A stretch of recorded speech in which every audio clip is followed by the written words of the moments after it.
ऊंच मर्तबा पाने के लिए ऊंची पढ़ाई में तत्पर रहने की, व्यर्थ बातें सुनने सुनाने में समय नहीं बर्बाद करने की, ज्ञान चर्चा कर एक दूसरे का कल्याण करने की और कोई नए पाप कर्म नहीं करने की, हम गुप्त अहिंसक आत्माओं के लिए निरअहंकारी शिवपिता परमात्मा के आज की मुरली से शिक्षाएं। परमात्मा कहते हैं कि जब विनाश की आग चारों ओर लगेगी, उस समय हम आत्माओं का पहला पहला कर्तव्य होना चाहिए शांति का दान और शीतलता का जल देना। उस समय हर एक को अलग अलग शक्ति की जरूरत होगी। किसी को सहन शक्ति की आवश्यकता होगी, किसी को समेटने की, तो किसी को परखने की, तो किसी को सामना करने की, किसी को निर्णय करने की, किसी को समाने की, तो किसी को सहयोग की शक्ति की आवश्यकता होगी, किसी को मुक्ति के ठिकाने की, तो किसी को परिवर्तन करने की शक्ति की जरूरत होगी। बाप के परिचय द्वारा एक सेकंड में अशांत आत्माओं को शांत कराने की शक्ति की आवश्यकता होगी। सभी शक्तियों को अभी से इकट्ठा करना होगा, नहीं तो उस समय लगी हुई आग से कैसे बचा सकेंगे, कैसे जिये दान दे सकेंगे। सारे विश्व की आत्माओं को शक्तियों का दान देना पड़ेगा। एक भी आत्मा वंचित रह गई तो परमात्मा कहते हैं उसका बोझ आप पर आएगा। जमा की हुई शक्तियों से आत्माओं का कल्याण करना है। उससे पहले स्वयं को शक्तियों से संपन्न बनाना है। अपने में ही शक्ति की कमी होगी तो दूसरों को शक्तियों का दान कैसे कर सकेंगे, सर्व आत्माओं को कैसे संतुष्ट कर सकेंगे। सर्वशक्तिमान परमात्मा ने सभी ब्राह्मण आत्माओं को समान सर्व शक्तियों का बरसा दिया है। उन्हें कार्यों में लगाना, समय पर शक्तियों को यूज करना और मास्टर सर्वशक्तिमान बनना हमारा कर्तव्य है। सर्वशक्तिमान परमात्मा की श्रीमत पर चलना अर्थात शक्तियों को समय पर यूज करने में सफल हो जाना। सब शक्तियों के अधिकारी नहीं बनेंगे तो परिस्थितियों के अधीन बनना पड़ेगा। शक्तियां शस्त्र हैं और अगर हम शस्त्रों को समय पर यूज नहीं करेंगे तो मास्टर सर्वशक्तिमान कैसे बन सकेंगे। परमात्मा का वरदान है कि सर्व शक्तियों की बर्थ राइट को हर समय कार्य में लगाने वाले मास्टर सर्वशक्तिमान बनो। सर्व शक्तियां परमात्मा पिता का हम आत्माओं के लिए खजाना है और हर आत्मा रूपी बच्चे को अधिकार है। उस पर अधिकार को लेना पड़ता है और यहाँ लेने की विधि है कि श्रीमत प्रमाण शक्तियों को यूज करो। यूज कर जब सर्व शक्तियाँ अधिकार में होंगी तब नंबर 1 विजयी बन सकेंगे। परिस्थितियाँ हमें अवसर देती हैं शक्तियों को यूज करने का, तो शक्तियों को यूज करना है और चेक करना है कि समय पर हम लोगों की एनर्जी के प्रभाव से खुद को बचाकर अंतर्मुखी होकर फिर अपनी पवित्रता, शांति और शक्ति से परिस्थिति को पार कर सकते हैं। अर्थात क्या हम विस्तार को सार करने की शक्ति का प्रयोग सफलतापूर्वक करते हैं। पुरानी बातों को स्मृति में नहीं रखकर पास्ट इज पास्ट कर समेटने की शक्ति का प्रयोग कर सकते हैं। अच्छाइयों को धारण कर और बुराइयों को छोड़ने की शक्ति को धारण कर सकते हैं। किसी के अपमान, किसी के दुर्व्यवहार, क्रोध को सहन करने की शक्ति हम आत्माओं में आ गई है। हमारा सहन करना उनके दर्द को दूर करेगा। अहंकार को छोड़ सभी को स्वीकार करने की शक्ति, जो जैसा भी है लेकिन ओरिजिनल सतोगुणी स्मृति से सभी के वर्तमान को संभाल लेने की शक्ति क्या हम आत्माओं में आ गई है। जन्म जन्मांतर के संस्कार के प्रभाव की नॉलेज को बुद्धि में रख सही परखने की शक्ति को यूज कर शांत और साक्षी रहकर सत्यता की शक्ति से किसी के भी प्रभाव दबाव में नहीं आकर क्या हम सही निर्णय ले सकते हैं। सामना करने की शक्ति से क्या आसुरी अवगुणों पर जीत प्राप्त करने में सफल हो जाते हैं। तूफानों को, परेशानियों को तोहफा समझकर परमात्मा सदा साथ हैं कि स्मृति से सामना करने की शक्ति को यूज कर सकते हैं। विश्व परिवर्तन करने के लिए सहयोग करने की शक्ति का प्रयोग कर सकते हैं। ये सब हमें स्वयं में चेक करना है। सहन करना, स्वीकार करना, आदर करना, बांटना, ध्यान रखना, सहयोग देना, इन पवित्र वाइब्रेशन का सहयोग देने की बहुत आवश्यकता है। बहुत काल से शक्तियों रूपी रचना को कार्य में लगाने का अभ्यास होगा, तब मास्टर सर्वशक्तिवान का टाइटल लेने के हम सब हकदार बनेंगे।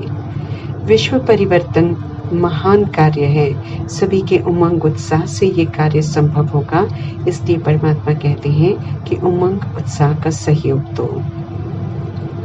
व्यर्थ बातें जिससे न अपना कोई लाभ है न किसी और को कोई लाभ है, बल्कि जिससे नुकसान ही होता है, जिससे आत्माओं की शक्ति घटती है, जिससे वायुमंडल दूषित होता है, ऐसी व्यर्थ बातों से दूर रहने की समझते रहें। परमात्मा अनमोल समय है ये संगम युग का, इसे बर्बाद नहीं करना है बिल्कुल, बल्कि परमात्मा की याद से समय को आबाद अर्थात सफल करना है। निराकार परमपिता परमात्मा हम निराकार आत्माओं को पढ़ा रहे हैं, उन्हीं ही हमें याद करना है, उन्हीं ही याद कर हमारे पास्ट के किए हुए पाप कर्म भस्म होंगे। याद करते रहेंगे तो नए पाप कर्म और नहीं होंगे और हम विकर्माजीत बनने का टाइटल परमात्मा से प्राप्त कर सकेंगे। ये मेडल्स हैं जो शिक्षक परमात्मा से हम आत्माओं को लेने हैं। निश्चय हो कि पतित पावन परमात्मा ब्रह्मा तन द्वारा पढ़ाते हैं, उनसे पढ़कर फिर प्रजापिता ब्रह्मा मनन चिंतन कर सहज कर पढ़ाते हैं। ऐसे ही परमात्मा से पढ़कर अन्य आत्माएं भी औरों को पढ़ाते हैं अर्थात शेयर करते हैं, लेकिन ओरिजिनल में तो निराकार परमपिता परमात्मा पढ़ाते हैं। जैसे परमात्मा और प्रजापिता ब्रह्मा निरअहंकारी हैं, ऐसे ही हमें भी बनना है। परमात्मा की याद में उठते बैठते निरंतर रहने का अभ्यास करना है। याद में कमाई ही कमाई है, हेल्थ भी अच्छी मिलेगी। कोई भी मुरली सुनाए, स्मृति में रहे कि ये परमात्मा के महावाक्य हम सुन रहे हैं। दैहिकपन हमें गंदा बनाता है, इसलिए देह को देखना, देह की बातें सोचना, सुनना, बोलना, करना इवल है।